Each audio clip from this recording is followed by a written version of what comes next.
Bismillahirrahmanirrahim. Assalamualaikum warahmatullahi wabarakatuh. Innal hamdalillah nahmaduhu wa nasta'inuhu wa nastaghfiruhu wa nastahdihi wa natubu ilayh. Wa na'udzu billahi min shururi anfusina wa sayyiati a'malina. Man yahdihillahu fala mudilla lahu wa man yudlilhu fala hadiya lahu. Asyhadu an la ilaha illallah wahdahu la syarika lahu wa asyhadu anna Muhammadan abduhu wa rasuluhu al-mab'uts rahmatan lil alamin. Amma ba'd. Allahumma zidna ilman wa tuqan wa salahan wa imanan ya rabbal alamin. Subhanaka la ilma lana illa ma 'allamtana innaka antal alimul hakim. Allahumma la sahla illa ma ja'altahu sahlan wa anta taj'alul hazana idza syi'ta sahlan fasahhil umur ya arhamar rahimin. Allahumma inna na'udzu bika minal fitnah wa na'udzu bika an nakuna minal maftunin. Ikhwatal iman, a'azzanallahu wa iyyakum ajma'in. Sidang salat subuh Masjid Al-Mujahidin yang mudah-mudahan senantiasa Al-Muhajirin yang mudah-mudahan senantiasa dirahmati oleh Allah Subhanahu wa taala. Mengawali kajian subuh kita pada kesempatan kali ini, sama-sama kita manjatkan puji dan syukur kepada Allah Subhanahu wa taala. Alhamdulillah. Alhamdulillah thumma alhamdulillah. Puji syukur kepada Allah Subhanahu wa taala, Zat yang maha kuasa untuk membolak-balikkan hati setiap hambanya, yang mudah-mudahan Allah Subhanahu wa taala senantiasa meneguhkan, menguatkan, mensabatkan kita semua di atas Islam, di atas iman, di atas tauhid, di atas kalimat al-ikhlas, la ilaha illallah. Yang mari sama-sama kita berdoa, mudah-mudahan doa kita diaminkan malaikat dan diijabah oleh Allah Subhanahu wa taala. Mudah-mudahan kita termasuk orang-orang yang kelak pun di akhir ketika malaikat mencabut nyawa kita, kalimat yang terakhir terucap dari bibir kita adalah kalimat la ilaha illallah. Karena Rasulullah sallallahu alaihi wasallam telah memberikan berita gembira, man kana akhiru kalamihi la ilaha illallah. Siapapun di antara kita yang ditakdirkan Allah akhir ucapannya ketika ia meninggal adalah kalimat la ilaha illallah, subhanallah. Dengarkan janji Rasulullah sallallahu alaihi wasallam. Rasulullah bersabda, dakhalal jannah, maka Allah akan memasukkannya ke dalam surga. Salam dan taslim kepada Rasulullah sallallahu alaihi wasallam, kepada keluarga tercinta, kepada sahabat-sahabat Rasulillahil kiram. Rasulullah sallallahu alaihi wasallam yang telah memperingatkan kita dalam hadisnya, khususnya mereka yang hidup di akhir zaman, di masa yang Rasulullah sallallahu alaihi wasallam sebutkan dengan ahdul fitan. Dalam hadis yang diriwayatkan oleh Imam Bukhari dari Abi Hurairah radhiyallahu anhu qala Rasulullah sallallahu alaihi wasallam, badiru bil a'mali fitanan. Rasulullah berkata, bersegeralah kalian memperbanyak amal saleh. Bersegeralah kalian memperbanyak amal saleh fitanan, sebelum datang kepada kalian masa fitnah. Ya Rasulullah, ada apa dengan masa fitnah? Ada apa jika datang kepada kami masa fitnah? Dengarkan kata Rasulullah sallallahu alaihi wasallam, ka qita'il lailil muzlim yusbihu ar-rajulu mu'minan wa yumsi kafira. Karena jika telah datang kepada kalian masa fitnah, sungguh ia seperti penggalan malam yang gelap gulita. Siang yang kita lalui yang terang benderang ini, pada hakikatnya kata Rasulullah sallallahu alaihi wasallam, ia seperti malam yang gelap gulita. Subhanallah, sedikit kita waqfah mentadabbur hadis ini, bahwa akhir zaman ini Rasulullah sallallahu alaihi wasallam sebut seperti penggalan malam yang gelap gulita. Apa maknanya? Pada malam hari kita susah membedakan antara putih dengan hitam. Pada masa fitnah, orang-orang akan susah membedakan antara hak dan batil. Oleh karena itu, di antara doa yang sangat disunnahkan, dianjurkan agar senantiasa kita perbanyak di akhir zaman ini adalah doa yang dicontohkan Rasulullah sallallahu alaihi wasallam, Allahumma arinal haqqa haqqan warzuqna ittiba'ah. Ya Allah, perlihatkan kepada kami kebenaran itu adalah kebenaran, lalu mampukan kami mengikuti setiap kebenaran. Wa arinal batila batilan warzuqna ijtinabah. Yusbihu ar-rajulu mu'minan wa yumsi kafira. Karena jika telah datang pada masa fitnah kepada kalian, kalian akan mendapati ada orang yang di pagi hari masih beriman kepada Allah, wa yumsi kafira, namun malam hari ia telah kufur kepada Allah Subhanahu wa taala. Atau sebaliknya kata Rasulullah sallallahu alaihi wasallam, "Aw yumsi mu'minan wa yusbihu kafira." Di malam hari masih beriman kepada Allah, di pagi hari ia telah kufur. Ya Rasulullah, apa yang terjadi? Yabi'u dinahu bi aradin min ad-dunya kullah. Mereka menggadaikan agama, akidah mereka dengan harga dunia sedikit. Maka jemaah dimuliakan oleh Allah Subhanahu wa taala, mudah-mudahan insyaallah apa yang kita lakukan pada subuh hari ini, kita salat subuh berjamaah, kemudian kita lanjutkan dengan mendengarkan kajian-kajian ilmu-ilmu Allah Subhanahu wa taala, ini di antara asbab Allah sabatkan, Allah kuatkan, Allah teguhkan, dan Allah matikan kita di atas Islam. Amin ya rabbal alamin. Jemaah dimuliakan oleh Allah Subhanahu wa taala, sebelum kita mulai kajian kita pada kesempatan kali ini, sama-sama kita berdoa insyaallah. Mudah-mudahan selama kita bersabar duduk setelah salat subuh di tempat ini, maka mudah-mudahan selama itu pula insyaallah ada malaikat-malaikat Allah yang terus beristighfar buat kita semua. Karena Rasul sallallahu alaihi wasallam bersabda, tidaklah seorang mukmin berangkat menuju masjidnya atau menuju musallanya, lam yakhtu khutwatan, tidaklah ia melangkahkan satu langkah. Kira-kira berapa langkah dari rumah kita? Lam yakhtu khutwatan illa rufi'at lahu biha darajah. Tidaklah ia melangkahkan satu langkah dari rumahnya menuju tempat salatnya kecuali dengan satu langkah tersebut Allah tinggikan derajatnya di surga. Tidak cuma sampai di situ. Wa khuttat anhu biha khati'ah. Lalu dengan setiap langkah tersebut Allah hapus dengannya satu kesalahan. Subhanallah, bukan cuma sampai di situ. Rasulullah mengatakan wal malaikatu tusalli. Subhanallah. Dan malaikat-malaikat Allah senantiasa mendoakan, senantiasa memohonkan ampun. Buat siapa? Lil musallin, bagi orang-orang yang salat. Sampai kapan ya Rasulullah? Sampai kapan malaikat mendoakan kita setelah kita salat 5 waktu?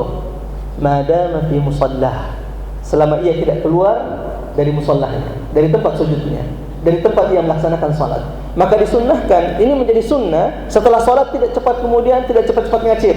Setelah salat berlama-lama dulu berzikir. Kenapa? Selama ia ada di tempat salatnya, maka selama itu pula ada malaikat-malaikat Allah yang senantiasa mendoakan, memohonkan ampun bagi mereka semuanya. Maka mudah-mudahan insyaallah selama kita kajian ini, maka selama itu pula ada malaikat-malaikat Allah yang terus mendoakan kita.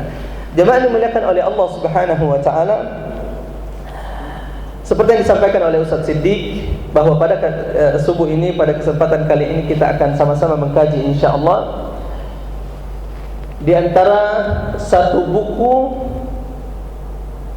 yang kemudian menjadi perhatian banyak ulama, Syama'ilun Nabi sallallahu alaihi wasallam, karya Abi Isa Muhammad ibn Isa At-Tirmidzi. Apa itu Syama'ilun Nabi? Syamil artinya universe, keseluruhan, menyeluruh. Syama'ilun Nabi, all about Muhammad sallallahu alaihi wasallam. Semua tentang Nabi Muhammad sallallahu alaihi wasallam dari A sampai Z.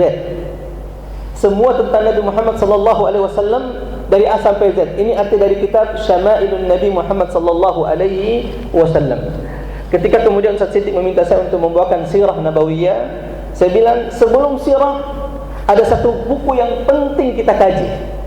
Sebelum bahas tentang sirah, maka buku Syama'ilun Nabi jauh lebih penting untuk dikaji. Kenapa? Syama'ilun Nabi semuanya khusus tentang Nabi Muhammad sallallahu alaihi wasallam. Bagaimana fisik Nabi Muhammad sallallahu alaihi wasallam? Bagaimana rambut Nabi Muhammad sallallahu alaihi wasallam? Berapa jumlah uban Nabi Muhammad sallallahu alaihi wasallam? Subhanallah, di antara sahabat saking detailnya itu menghitung uban Nabi Muhammad sallallahu alaihi wasallam dari janggut sampai kemudian di rambutnya Rasulullah. Sahabat subhanallah, cepat perhatikan bagaimana mereka dengan begitu detailnya mengenali Nabi Muhammad sallallahu alaihi wasallam, bahkan jumlah uban. Ada enggak yang pernah menghitung jumlah uban orang tuanya? Subhanallah, sahabat menghitung jumlah uban Rasulullah di jenggotnya sama rambutnya. Itu sampai ditahu berapa jumlah ubannya. Nanti insya Allah. Kemudian bagaimana jalan Rasulullah sallallahu alaihi wasallam? Bagaimana pakaian Rasulullah sallallahu alaihi wasallam? Apa lauk kesukaan Rasulullah sallallahu alaihi wasallam? Kalau ditanya kira-kira apa sayur kesukaan Rasulullah sallallahu alaihi wasallam, Bapak-bapak pernah mendengar tentang sayur kesukaan Rasulullah sallallahu alaihi wasallam? Ibu-ibu lah. Coba ibu-ibu, ada yang tahu enggak sayur kesukaan Rasulullah sallallahu alaihi wasallam? Makanan kesukaan Rasulullah sallallahu alaihi wasallam. Semua dikaji dalam kitab Syama'ilun Nabi Muhammad sallallahu alaihi wasallam. Dalam surah Al-Baqarah. Mudah-mudahan ayat ini muhasabah bagi kita semua umat Nabi Muhammad sallallahu alaihi wasallam. Allah sebutkan, a'udzu billahi minasyaitonir rajim. Alladzina atainahumul kitab.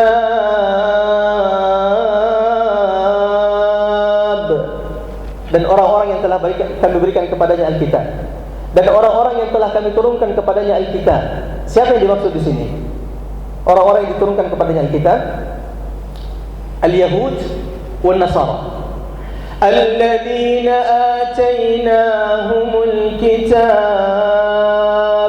Orang-orang yang telah kami turunkan kepadanya Alkitab, yaitu Yahudi dan Nasrani, ya'rifunahu kama ya'rifuna abna'ahum. Mereka mengenali Nabi Muhammad sallallahu alaihi wasallam. Perhatikan, orang-orang Yahudi dan Nasrani yang membaca kitab, maksudnya kitab Taurat dan Injil sebelum dirubah.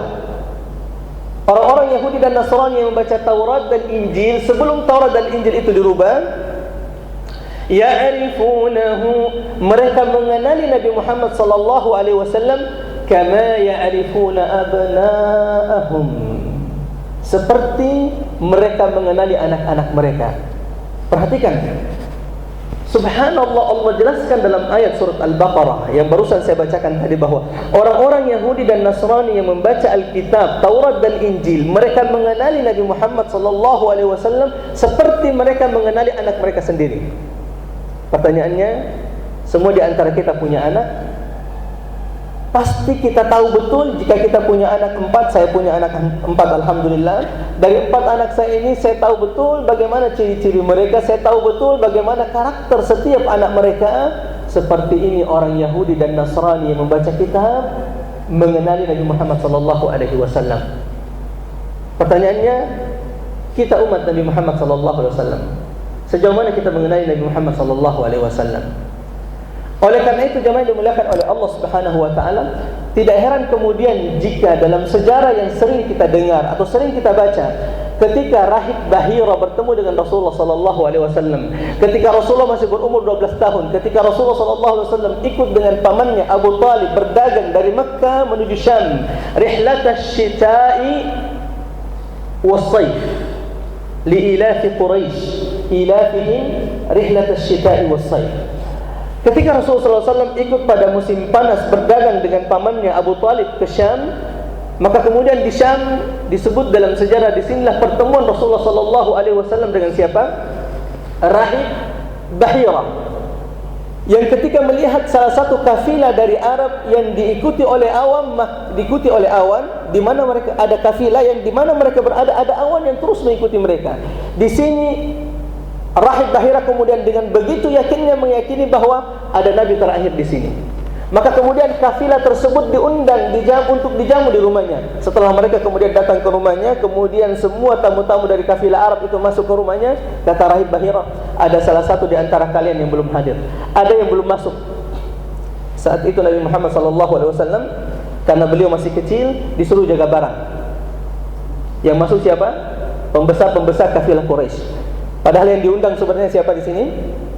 Muhammad sallallahu alaihi wasallam. Sallu ala nabi. Allahumma salli wa sallim ala Muhammad wa ala ali Muhammad. Ada yang belum masuk di antara kalian, ada yang belum datang. Kata Abu Talib, ada tapi anak kecil. Qala ud'ahu, panggil anak itu. Setelah Nabi Muhammad sallallahu alaihi wasallam hadir, maka saat itu pula Rahib Bahira melihat Nabi Muhammad SAW, dan saat itu pula dia yakin bahwa ini adalah Nabi terakhir. Kenapa? Alladzina atainahumul kitab. Ini yang Allah sebutkan dalam Al-Quran, karena orang-orang yang Allah berikan, dia telah diturunkan kepadanya kitab, Yahudi dan Nasrani, mengenali Nabi Muhammad seperti bagaimana? Seperti mereka mengenali anak mereka sendiri. Lalu kemudian kata Rahib Bahira, man walidu hadzal gulam? Siapa orang tua dari anak ini? Siapa ayah dari anak ini? Abu Talib mengatakan, ana, saya ayahnya. Kata Rahib Bahira, boleh kita bicara sebentar, atau mungkin istilahnya mojoklah. Mari kita bicara berdua. Lalu setelah mereka berdua, kata Rahib Bahira, wallahi, demi Allah, ma yanbaghi an yakuna walidu hadzal waladi hayy. Demi Allah, mustahil bapa anak ini masih hidup. Coba lihat, pertemuan pertama kali, mungkin kalau kita ketemu, ini orang kok sotoi banget, sok tahu sekali, baru ketemu tapi kok langsung yakin betul, padahal saya pamannya. Kenapa begitu yakin mengatakan demi Allah mustahil ayah anak ini masih hidup? Kenapa kira-kira dengan begitu yakinnya dia katakan ini? Alladzina atainahumul kitab ya'rifunahu kama ya'rifuna abna'ahum. Karena orang-orang Yahudi yang baca kitab mereka, Taurat dan Injil dan Nasrani, mengenali Nabi Muhammad. Sementara kita umat Nabi Muhammad yang membaca Al-Quran, yang membaca hadis, pertanyaannya, sejauh mana kita mencintai Rasulullah SAW?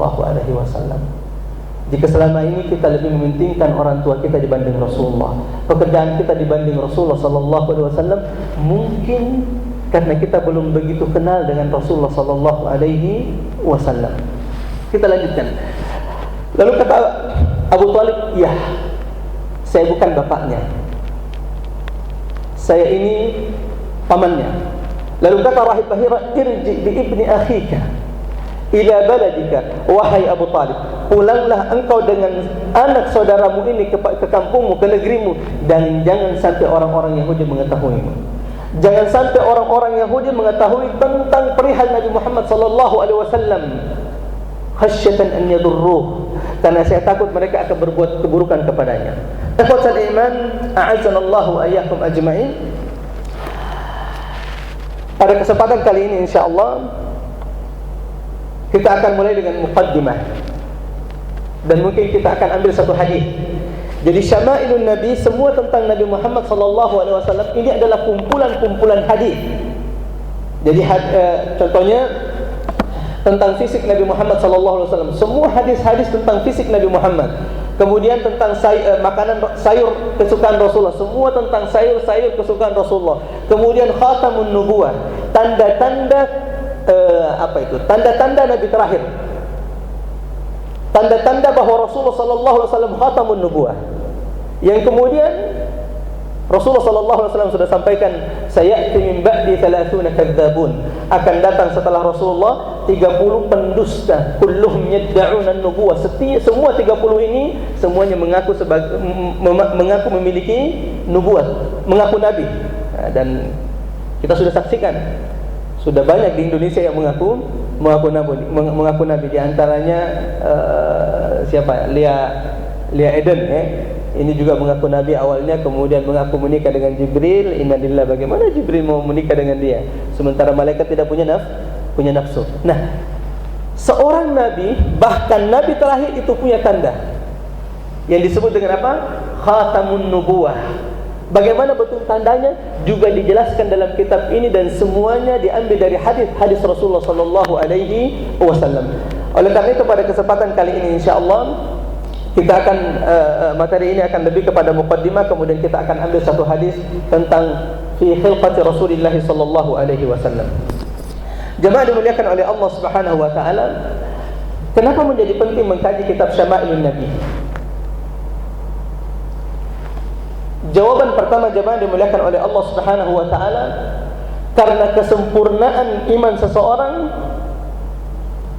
tergantung imannya kepada Rasulullah SAW. Iman kita tidak akan sempurna sampai kita mencintai Rasulullah SAW melebihi cinta kita kepada orang tua kita, melebihi cinta kita kepada anak kita, melebihi cinta kita kepada istri kita, bahkan melebihi cinta kita kepada diri kita sendiri. Umar ibn Khattab suatu hari berkata kepada Rasulullah SAW, "Ya Rasulullah, wahai utusan Allah, la anta ahabbu syai'in ilayya min kulli syai' illa min nafsi." Kata Umar bin Khattab sambil memegang tangan Rasulullah sallallahu alaihi wasallam, "Ya Rasulullah, sesungguhnya engkau adalah manusia yang paling aku cintai dari semua manusia kecuali setelah diri saya." Wahai Rasulullah, artinya bahwa ya Rasulullah, aku lebih mencintaimu dari orang tuaku, aku lebih mencintaimu dari anak-anakku dan istriku kecuali setelah diriku.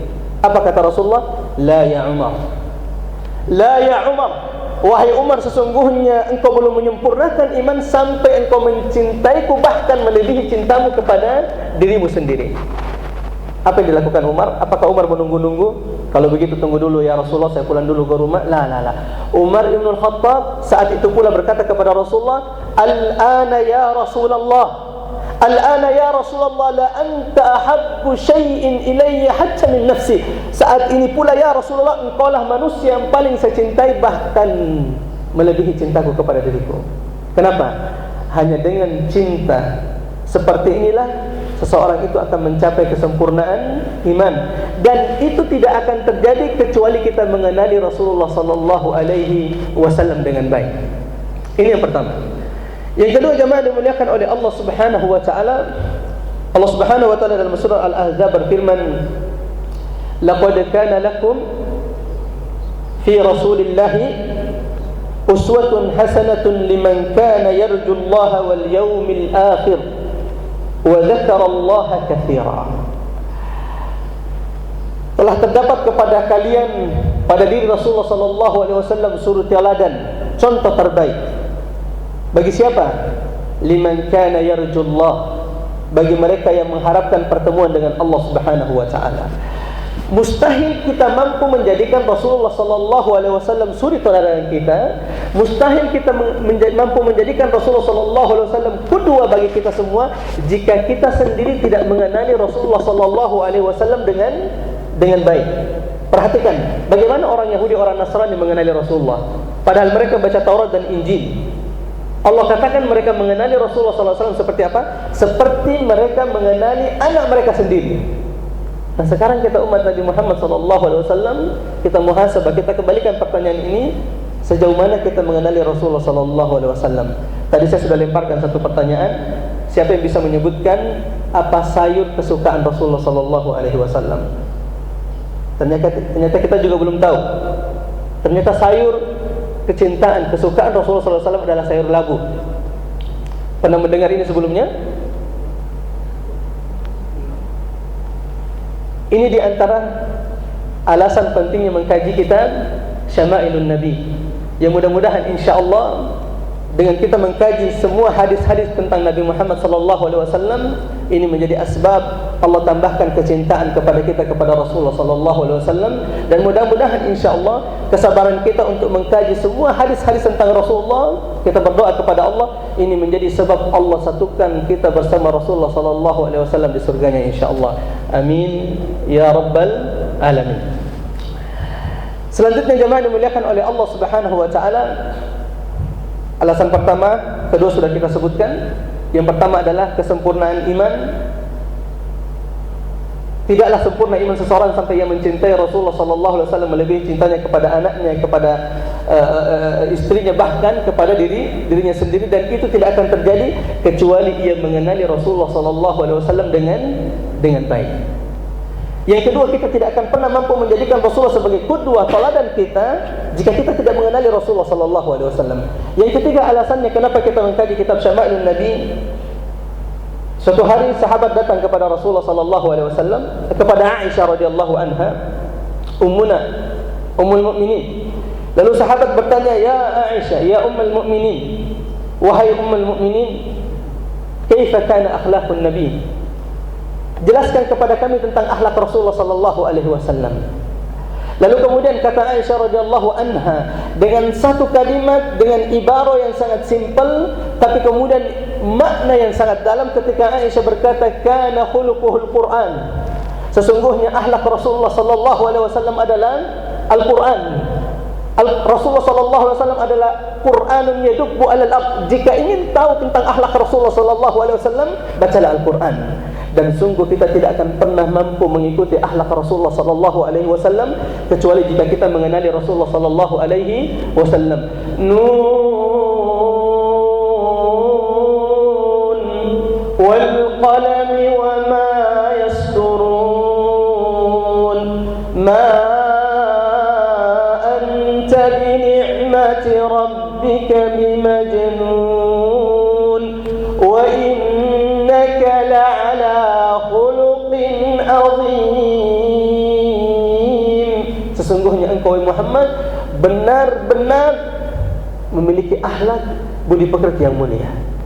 Jemaah dimuliakan oleh Allah Subhanahu wa taala, kita tidak akan pernah mampu mengikuti akhlak Rasulullah sallallahu alaihi wasallam kecuali jika kita betul-betul mengenali Nabi Muhammad sallallahu alaihi wasallam. Yang ketika Rasulullah sallallahu alaihi wasallam di antara bentuk akhlak mulia Rasulullah sallallahu alaihi wasallam, ketika Rasulullah datang ke Taif bersama sahabatnya Zaid ibn Harithah, satu-satunya sahabat yang ditulis namanya dalam Al-Quran. Siapa itu? Satu-satunya sahabat, subhanallah. Dan ini menunjukkan kemuliaan sahabat ini. Bayangkan jika nama kita diabadikan dalam Al-Quran. Satu-satunya sahabat yang Allah abadikan namanya dalam Al-Quran. Walau jika kita ditanya, jamaah dimuliakan oleh Allah Subhanahu wa ta'ala, kalau kita ditanya siapakah sahabat yang paling mulia, apa jawabannya? Siapa sahabat yang paling mulia?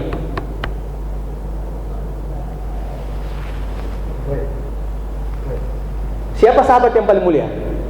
Kalau kita ditanya di antara semua sahabat, siapakah sahabat yang paling mulia? Kita sepakat mengatakan Abu Bakar As-Siddiq. Yang kedua, Umar ibn Khattab. Yang ketiga, Umar. Yang keempat, yang kedua Umar, yang ketiga Utsman, yang keempat Ali. Ini berdasarkan dalil. Ini berdasarkan tentang hadis seorang sahabat yang datang kepada Rasulullah, Amr ibn al-As. Sekali lagi, subhanallah, hadis Amr bin Al-As ada pelajaran. Subhanallah, semua sahabat di sekeliling Rasulullah merasa bahwa dialah orang yang paling dicintai oleh Rasulullah sallallahu alaihi wasallam.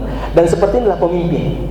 Hendaklah semua bawahannya merasa bahwa dia adalah orang terdekat dari si pemimpin ini. Kan biasanya pemimpin itu kalau rata-rata di mana-mana ada, biasanya kalau ada pemimpin punya orang-orang khusus, punya orang-orang terdekat, punya orang-orang khawasul khawas. Tetapi ternyata subhanallah, Rasulullah sallallahu alaihi wasallam semua sahabatnya merasa orang yang paling dekat. Dengarkan kisah Amr bin Al-As. Amr bin Al-As merasa bahwa dialah orang yang paling dicintai oleh Rasulullah sallallahu alaihi wasallam. Sehingga Amr bin Al-As ingin mengetahui kira-kira siapakah orang yang paling dicintai Rasulullah. Jika saya tanya, kira-kira jawabannya apa? Apakah betul-betul saya orang yang paling dicintai Rasul? Maka kemudian Amr bin Al-As menanyakan itu kepada Rasulullah. Ya Rasulullah, man ahabbun nasi ilaik? Wahai Rasulullah, siapakah manusia, siapakah orang yang paling engkau cintai? Lalu Rasulullah menjawab, Aisyah. Karena Khadijah sudah mati waktu sudah meninggal saat itu. Aisyah. Orang yang paling saya cintai adalah siapa? Aisyah. Qala minar rijali ya Rasulullah. Ya Rasulullah, saya tidak bertanya dari wanita. Saya bertanya kepadamu ya Rasulullah, dari golongan laki-laki siapa sahabat yang paling kau cintai? Qala abuha. Bapaknya Aisyah. Siapa bapaknya Aisyah? Abu Bakar As-Siddiq. Amr bin Al-As dalam hatinya berkata, wah, bukan saya ini.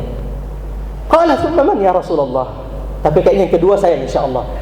Lalu kedua siapa yang orang yang paling kau cintai Rasulullah? Rasulullah menjawab, thumma Umar, kemudian Umar. Dalam hatinya Amr bin Al-As, aduh, bukan saya lagi nih. Kayaknya yang ketiga nama saya ini. Qala thumma man ya Rasulullah. Kalau begitu siapa lagi selanjutnya ya Rasulullah? Qala thumma Utsman. Kemudian Utsman. Bukan nama beliau lagi yang disebutkan. Kayaknya yang keempat insyaallah nama saya ini. Qala thumma man ya Rasulullah. Lalu siapa lagi ya Rasulullah? Qala thumma Ali. Kemudian Ali. Lalu kata Amr bin Al-As, lalu saya tidak melanjutkan pertanyaan saya. Saya takut setiap saya bertanya tidak ada nama saya disebutkan. Cukup saya merasakan bahwa saya adalah orang yang paling dicintai Rasulullah sallallahu alaihi wasallam. Sallu ala nabi, Allahumma salli wa sallim ala Muhammad wa ala ali Muhammad. Kita lanjutkan bahwa di antara bentuk akhlak mulia Rasulullah, jemaah dimuliakan oleh Allah Subhanahu wa taala. Ketika Rasulullah sallallahu alaihi wasallam bersama sahabatnya Zaid ibn Harithah, satu-satunya sahabat yang diabadikan namanya dalam Al-Quran, falamma qada minha Zaidun wathara. ketika Rasul datang ke Taif untuk mendakwakan Islam. Karena di Mekah Rasulullah SAW diboikot oleh orang-orang Quraisy. Bahkan di antara bentuk boikot tersebut, di antara sahabat ada yang meninggal, di antara sahabat ada yang tidak menemukan sesuatu untuk dimakan kecuali dedaunan kering. Ini kondisi sahabat bagaimana ketika mereka diboikot. Menjadi pelajaran jamaah yang dimuliakan oleh Allah Subhanahu wa taala. Ketika kita melaksanakan perintah Allah, ketika kita sudah mulai sabat, teguh di atas agama Allah, lalu kemudian kita kemudian kita dikucilkan, maka dengarkanlah, sesungguhnya orang-orang as-sabiqun al-awwalun yang dahulu pertama masuk Islam pun pernah mendapatkan hal yang lebih berat dari apa yang kita dapatkan saat ini. Lalu kemudian Rasulullah sampai di Taif untuk mendakwakan Islam, bukannya diterima oleh orang-orang Taif, malah kemudian apa yang terjadi? Rasul dilempari. Bahkan disebutkan dalam riwayat hatta tawarramat qadamahu syarif. Sampai kemudian mengalirlah darah dari kaki Rasulullah sallallahu alaihi wasallam yang mulia. Di tengah perjalanan ketika Rasulullah balik, Allah utus malaikat Jibril bersama malaikat gunung. Di mana malaikat gunung berkata kepada Rasulullah, "Ya Muhammad, ana malakul jabal." Wahai Muhammad, saya malaikat gunung yang Allah utus saya kepadamu ya Muhammad. Muruni bima syi'ta. Wahai Muhammad, perintahkan, minta kepada saya apapun yang kamu inginkan wahai Muhammad. La in syi'ta la atbiqanna 'alaihimul akhshabain. Jika engkau ingin wahai Muhammad, saya akan timpakan 2 gunung besar. Cita-cita saya untuk datang ke Taif alhamdulillah tahun ini terwujudkan. Kenapa? Hadis tentang Taif di antara hadis favorit saya. Alhamdulillah tahun ini Allah berikan kesempatan bisa berkunjung ke Taif, melihat dalam perjalanan ke Taif, saya membayangkan betapa berat perjalanan Rasulullah SAW mendakwakan Islam ke orang-orang Taif. Bahkan orang-orang Taif ketika saya tanya tentang gunung Akhshabain, 2 gunung yang akan dilemparkan malaikat gunung kepada orang Taif, apa kata mereka? La tuhaddithuna 'anil Akhshabain. Tolong jangan ingatkan kami tentang Akhshabain, karena itu sejarah kelam nenek kami. Malaikat gunung berkata kepada Rasulullah, "Ya Rasulullah, muruni bima syi'ta." Lihat akhlak Rasulullah sallallahu alaihi wasallam. Dan demi Allah kita tidak akan pernah mampu mengikuti akhlak Rasulullah kecuali kita mengenali Rasulullah dengan baik. Malaikat gunung berkata, "Ya Rasulullah, ya Muhammad, perintahkan aku apa saja. Jika engkau ingin wahai Muhammad, aku akan timpakan 2 gunung besar ini kepada orang-orang Taif." Kalau Umar Makkah ya, datang pengajian ke Al-Muhajirin bukannya tidak punya niat apa-apa kecuali ingin mendakwakan Islam, lalu kemudian dilempari sampai digelail, ada malaikat, gimana tuh? Udah deh, tidak dengan Rasulullah sallallahu alaihi wasallam. Wa innaka la'ala khuluqin azim. Rasulullah berkata kepada malaikat gunung, "La ya malakal jabal." Jangan engkau lakukan wahai malaikat gunung. Kenapa? Inni la arju an yakhruja min aslabihim man yu'minu billahi wa la yusyriku bihi syai'a. Karena aku berharap kelak dari sulbi orang-orang yang melempari saya saat ini akan lahir orang-orang yang beriman kepada Allah wa la yusyriku bihi syai'a. Dan ini pelajaran bagi setiap dai. Ini pelajaran bagi setiap dai agar tidak berputus asa menyeru kepada jalan Allah Subhanahu wa taala. Saya termasuk orang-orang yang tidak pernah bersedih jika kemudian datang di pengajian itu sedikit. Karena banyak sedikit yang hadir di pengajian itu tidak mengurangi pahala orang-orang yang melakukan atau mengikuti pengajian tersebut. Bahkan bisa saja kemudian yang ikut manusianya itu sedikit, tapi dari galangan jinnya itu banyak. Tidak mustahil kemudian ternyata yang di Masjid Al-Muhajirin ini jumlah jin yang ikut pengajian Syama'il Muhannabiyah, baik itu jin ceweknya dan cowoknya, lebih banyak dibanding manusia. Tidak mustahil. Ada satu kisah masih berkaitan dengan kisah Taif yang akan saya sampaikan, bagaimana kemudian jin itu mendengarkan ikut pengajian. Jin itu mendengarkan ayat-ayat Al-Quran. Jin itu mengambil pelajaran dari ayat-ayat yang dibaca oleh Rasulullah SAW. Apa kata Rasulullah? Jangan engkau lakukan wahai malaikat gunung, karena aku berharap dari sulbi-sulbi mereka yang saat ini melempari saya akan lahir orang-orang yang beriman kepada Allah dan tidak menyekutukan Allah dengan apapun. Subhanallah, tahukah kita jemaah yang dimuliakan oleh Allah Subhanahu wa taala, pada tahun ke-9 setelah hijrah. Jadi 9 tahun setelah hijrah, datanglah sekelompok manusia dari Taif ke Madinah mengikrarkan syahadatnya kepada Rasulullah sallallahu alaihi wasallam. Asyhadu an la ilaha illallah wa asyhadu annaka Muhammadan abdullahi wa rasuluhu. Mereka kelompok mereka orang-orang yang dulu bapak mereka, kakek mereka melempari Rasulullah sallallahu alaihi wasallam. Yang terakhir jemaah dimuliakan oleh Allah Subhanahu wa taala, kenapa penting kita mengkaji kitab Syama'ilun Nabi Muhammad sallallahu alaihi wasallam? Ada yang pernah bermimpi bertemu dengan Nabi Muhammad sallallahu alaihi wasallam di sini? Mudah-mudahan insyaallah sebelum kita mati Allah rezekikan kita bermimpi ketemu dengan Rasulullah. Allahumma amin. Sallu ala Nabi, Allahumma salli wa sallim ala Muhammad wa ala ali Muhammad. Saya juga belum pernah bermimpi ketemu Rasulullah sallallahu alaihi wasallam.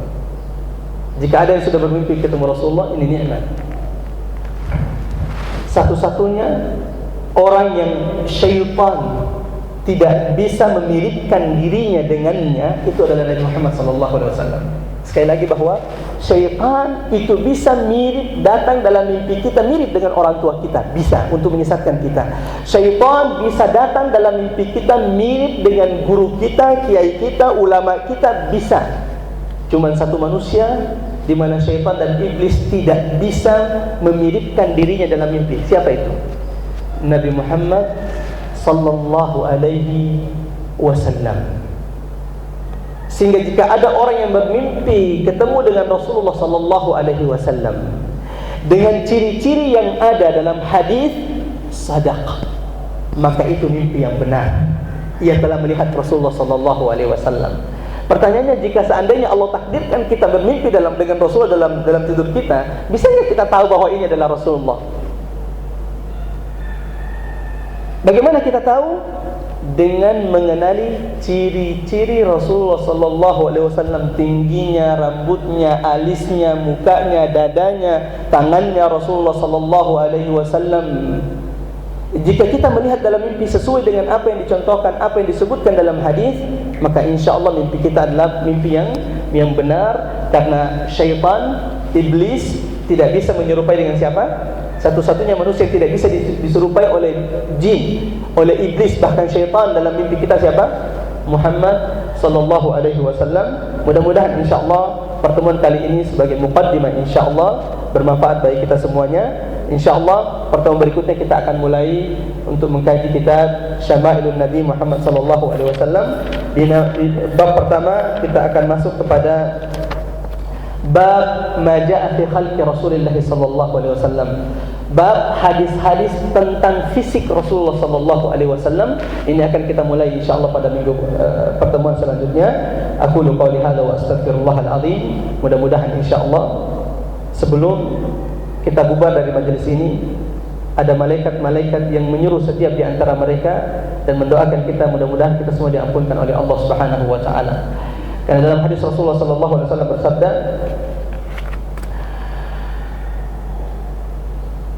"Ma majtama'a qaum yatluna kitab Allah." Tidaklah berkumpul umat Nabi Muhammad sallallahu alaihi wasallam di mana mereka kemudian mengkaji ayat-ayat Allah Subhanahu wa taala, kecuali dengarkan janji Rasulullah, illa nada munadi minas sama, kecuali ketika mereka hendak bubar dari majlis mereka, ketika mereka hendak berdiri dari majlis mereka, nada munadi minas sama, ada malaikat dari langit yang menyeru setiap di antara mereka. Apa seruannya? Humu maghfuri, silakan kalian bangkit dari majlis kalian, karena sesungguhnya Allah telah mengampunkan dosa-dosa kalian. Mudah-mudahan insyaallah Allah ampunkan dosa-dosa kita semua sebelum kita bubar dari majlis ini. Aku qouli hadza wa astaghfirul azim. Subhana rabbika rabbil izzati amma yasifun wa salamun alal mursalin walhamdulillahi rabbil alamin. Assalamualaikum warahmatullahi wabarakatuh.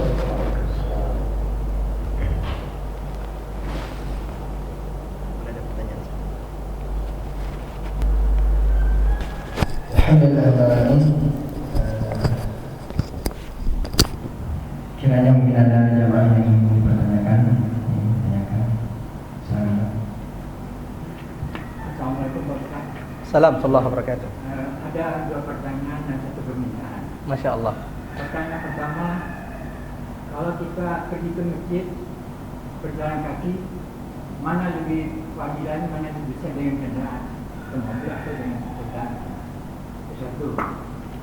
Yang kedua, apakah lagu Syam di Indonesia dengan lagu Syam di Arab itu sama? Oke. Kalau memang itu sama, kita akan coba kameramen mensosialisasikan. Masya Allah, Masya Kalau Allah, saya lihat Masya Abu Allah. Jam itu dia saya kalau saya Abu Jam itu di udara, Ya. bukan di tanah, Ya, di tanah. Ya. Nah, hidup kalau di tanah Ya. dia apa? Isu ya. ya, Yang ketiga, saya mohon Ustaz dan Ustaz berkesenangan di sini. Terima kasih. Assalamualaikum. Kalian Ustaz berkesenangan di sini. Soalan yang sama. Ini yang sama. Oke. Hadiah. Terima kasih. ya. Jazakumullah khairan barik atas pertanyaannya. Pertanyaan pertama, yang manakah yang lebih afdal, berjalan kaki atau naik kendaraan? Ada satu kaidah, al-ajru ala qadril masyaqqah. Besar kecilnya pahala kita tergantung berapa beratnya kita melaksanakan ibadah tersebut. Oleh karena itu sering menjadi motivasi kita, saya bagi jamaah haji bahwa jangan pernah mengeluh dalam ibadah haji. Kalau kemudian kita tiba-tiba kita mendapatkan kok perjalanan kita lebih berat tidak seperti yang lain, dengarkan kaidah Rasulullah sallallahu alaihi wasallam, al-ajru ala qadril masyaqqah. Pahala kita, besar tidaknya pahala kita tergantung betapa bagaimana beratnya kita melaksanakan ibadah tersebut. Dari kaidah ini bahwa jelas menunjukkan bahwa yang jalan kaki jauh lebih afdal. Tapi bukan berarti kemudian tidak boleh naik kendaraan. Boleh saja naik kendaraan dan tetap insya Allah mendapat pahala. Bagaimana hitung langkahnya? Allahu a'lam bishawab. Ya, yang pasti mudah-mudahan insya Allah kita senantiasa diteguhkan, disabatkan untuk salat jamaah di masjid, khususnya salat subuh. Salat subuh. Kenapa? Salat subuh ini paling berat dilaksanakan oleh orang-orang beriman, orang-orang munafik. Rasul mengatakan afqalus salawat 'alal munafikin, salat yang paling berat dilakukan oleh orang-orang munafik. Apa itu? Salatul isya wa salatus subh. Lau ya'rifuna ma fihima. Yang seandainya orang-orang itu tahu tentang pahala yang dijanjikan Allah pada salat subuh dan salat isya, la atauhuma walau habwa. Mereka akan mendatanginya walau mereka harus merangkak. Bagaimana tidak? Siapa orang yang paling kaya di Indonesia? Sebutlah Abu Rizal Bakri. Berapa banyak kekayaannya? Apakah dia punya kekayaan satu provinsi? Apakah dia punya kekayaan dua provinsi? Tidak. Tetapi yang dimampukan Allah untuk salat 2 rakaat sebelum salat subuh, khairun minad dunya wa ma fiha. Baginya pahala yang di sisi Allah lebih baik dari dunia dan isinya. Masya Allah. Tapi coba berapa banyak orang yang Allah berikan taufik, Allah berikan kemampuan untuk mampu salat berjamaah di masjid salat subuh. Berapa banyak? Jika kita di antaranya, maka bersyukurlah dan minta agar Allah matikan kita dalam kondisi seperti ini. Karena tidak semua orang dimampukan, direzekikan Allah, diberikan nikmat mampu salat subuh berjamaah. Tapi lihat setengah jam atau 1 jam setelah salat subuh, apa yang terjadi di Jakarta? Manusia full, jalan-jalan penuh, seakan-akan tidak ada panggilan sebelumnya, setengah jam sebelumnya, as-salatu khairum minan naum, hayya 'alal falah, hayya 'alas salah. Makanya jawabannya hayya 'alas salah. Apa jawabannya hayya 'alas salah? La haula wa la quwwata illa billah. Tidak ada daya, tidak ada kemampuan kita bisa datang ke masjid kecuali pertolongan, kecuali Allah yang memudahkan kita untuk melaksanakan salat 5 waktu. Bahkan dalam hadis Rasulullah SAW mengatakan, Bashir, ini buat orang tua saya yang ada di sini, ini berita gembira. Bashiril masyain. Bashiril masyain. Rasulullah mengatakan, sampaikan berita gembira bagi mereka yang jalan kaki. Jalan kaki kemana? Tidak ke mall ya. Hadisnya ke masjid. Bashiril masyaina ila al-masajid fi dhulmatil lail. Sampaikan berita gembira kepada mereka yang bersabar jalan kaki dari rumahnya ke masjid di malam gelap gulita. Salat apa yang dimaksud di sini? Salat isya dan salat subuh. Apa berita gembiranya ya Rasulullah? Rasulullah mengatakan bin nurit tammati yaumal qiyamah. Sampaikan berita gembira kepada mereka tentang cahaya yang sempurna yang Allah janjikan karena mereka bersabar datang ke masjid walau dalam keadaan gelap gulita. Mudah-mudahan insyaallah bermanfaat jawabannya. Yang kedua, jemaah yang dimuliakan oleh Allah Subhanahu wa taala, apakah labu siam? Jadi bukan labu siam ya, yang dalam hadis disebutkan labu yang merah. Jadi labu, bukan. Tadi saya bilang labu siam ya. Labu ya, labu. Jadi bukan labu siam. Labu yang merah yang di tanah itu. Itu yang disukai oleh Rasulullah sallallahu alaihi wasallam. Dan ternyata subhanallah, penelitian kedokteran, ternyata ini adalah makanan yang sangat bagus untuk lambung. Alhamdulillah 5 bulan yang lalu saya diuji oleh Allah, mudah-mudahan menjadi pembersih dosa, dengan lambung akut yang sudah kena di lever. Alhamdulillah sekarang sudah bagus. Di antara makanan yang banyak saya makan dalam kondisi, karena dokter kemudian menganjurkan menghindari beberapa makanan. Nah, di antara yang kemudian yang saya banyak makan kemudian adalah labu. Dan di sini saya menunjukkan bahwa semua yang dicontohkan, yang diperlihatkan, yang dicontohkan Rasulullah kepada kita ini memiliki hikmah yang sangat tinggi. Ternyata labu ini adalah makanan yang sangat baik untuk lambung, khususnya labu yang merah. Bahkan labu siam pun termasuk makanan yang sangat dianjurkan bagi mereka yang kena penyakit ma atau lambung. Jadi di sini yang dimaksud di sini adalah labu yang merah. Apakah sama? Jawabannya sama. Ya, sama. Labu merah yang di kita ini insya Allah sama yang dengan labu merah yang ada di Arab. Paling beda ada yang agak gede, ada yang kecil ya. Di Arab itu biasanya labunya tidak terlalu besar. Tapi beberapa daerah kayak Palestina labunya malah besar lagi ya, seperti itu. Jadi labunya tidak ada perbedaan. Yang ketiga, mudah-mudahan insyaallah Allah berikan kita taufik, Allah berikan kita kesempatan untuk terus dithabatkan, diistiqamahkan. Mudah-mudahan insyaallah Allah terus pertemukan kita dalam majelis-majelis yang mulia insyaallah. Allahumma amin. Ada lagi sebelum kita tutup? Tafadhal. Salam waktu sholat subuh Ustaz. Iya. Ada yang mengatakan setidaknya 1 tombak ya. Iya. Kaidahnya gimana? Kapan sebenarnya waktu yang paling tepat kita sholat sunat subuh? Iya. Dalam hadis memang disebutkan ketika matahari sudah, jadi secara istilah sebenarnya sholat syuruk, bukan sholat syuruk ya. Sholat syuruk itu kan bahkan tidak boleh orang melaksanakan sholat ketika terbit matahari. Apa artinya syuruk? Sholat syuruk karena sholat terbit matahari kan. Padahal waktu yang ada beberapa waktu yang tidak boleh orang melaksanakan sholat. Sebutkan waktu-waktu yang dilarang sholat. Inda syuruqi syams, ketika matahari terbit itu kan tidak boleh sholat. Kapan lagi? Inda zawal, ketika matahari tergelincir juga tidak boleh melaksanakan sholat. Kapan lagi tidak boleh sholat? Inda ghurubi syams, ketika terbenam. Ini kemudian waktu-waktu yang dilarang.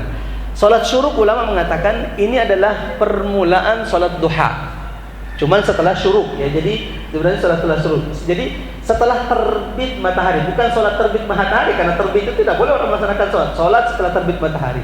Bagaimana kaidahnya? Sudah dijelaskan oleh Rasulullah SAW, 1 tombak ketinggian matahari setelah terbit satu tombak.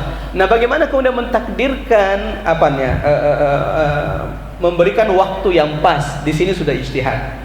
Jadi kalau kita sudah minimal kira-kira ulama menentukan berapa menit, biasanya 40 menit setelah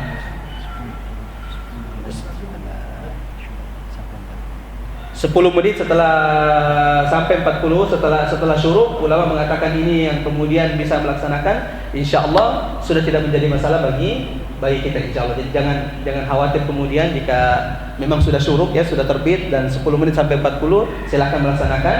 Karena toh tidak usah kemudian ambil tombak. Kira-kira sudah, insyaallah ulama kita sudah berijtihad dan kita tinggal melaksanakannya insyaallah. Wallahu a'lam bishawab. Mudah-mudahan insyaallah bermanfaat. Jika sudah tidak ada, kita tutup insyaallah dengan sama-sama baca doa kafaratul majlis. Subhanakallahumma wa bihamdik, asyhadu an la ilaha illa anta, nastaghfiruka wa natubu ilaik. Assalamualaikum warahmatullahi wabarakatuh. Kita tutup dengan